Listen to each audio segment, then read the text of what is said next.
রেলের জমিতে বসবাসকারী মানুষদের উচ্ছেদের বিরুদ্ধে চুঁচুড়া জেলা আদালতে স্থগিতাদেশ। হুগলি ঘাট স্টেশন সংলগ্ন এলাকায় উচ্ছেদে আপাতত স্বস্তি। জেলা জুড়ে রেল স্টেশন সংলগ্ন এলাকায় অবৈধ নির্মাণ, দোকান উচ্ছেদ চলছে। ব্যান্ডেল হুগলি পান্ডুয়া স্টেশন নিচ্ছেদ হয়েছে। হুগলি ঘাট স্টেশন সংলগ্ন এলাকায় নোটিশ দিয়েছিল রেল, আপাতত সেই উচ্ছেদ হচ্ছে না বলে জানালো চুঁচুড়া আদালত।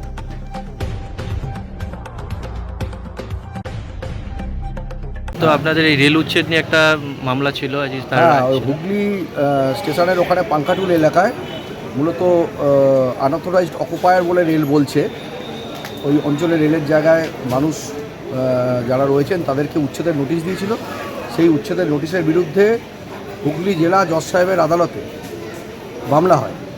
ওখানকার কয়েকজন মানুষ মামলা করেন, এই ধরনের আনঅথরাইজড অকুপায়ার বলে যাদেরকে বলা হচ্ছে রেলের তরফ থেকে, তারা মামলা করেন এবং সেই মামলা আদালত শুনানি করে। আদালত শুনানি করবার পরে সেই মামলায় আদালত যে রায় দিয়েছে, সেই রায় হচ্ছে এই যে নোটিশ দিয়েছে রেল কর্তৃপক্ষ যে 12 তারিখের মধ্যে ছেড়ে দিতে হবে সব, নাহলে আমরা উচ্ছেদ করে দেবো বা বুলডোজিং করে দেওয়ার যে কথা সারা বাংলায় চলছে, তার বিরুদ্ধে রায় দিয়েছে। রায় দিয়ে স্থগিতাদেশ দিয়েছে যে রেল কর্তৃপক্ষ এই উচ্ছেদের কাজ এখন করতে পারবে না।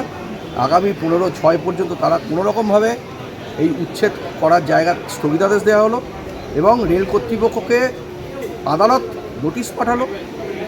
তারা নোটিশ পেয়ে হাজির হবে, তাদের শুনানি শুনবে, তারপর যা হবে সেটা তখনকার অর্ডার অনুযায়ী হবে।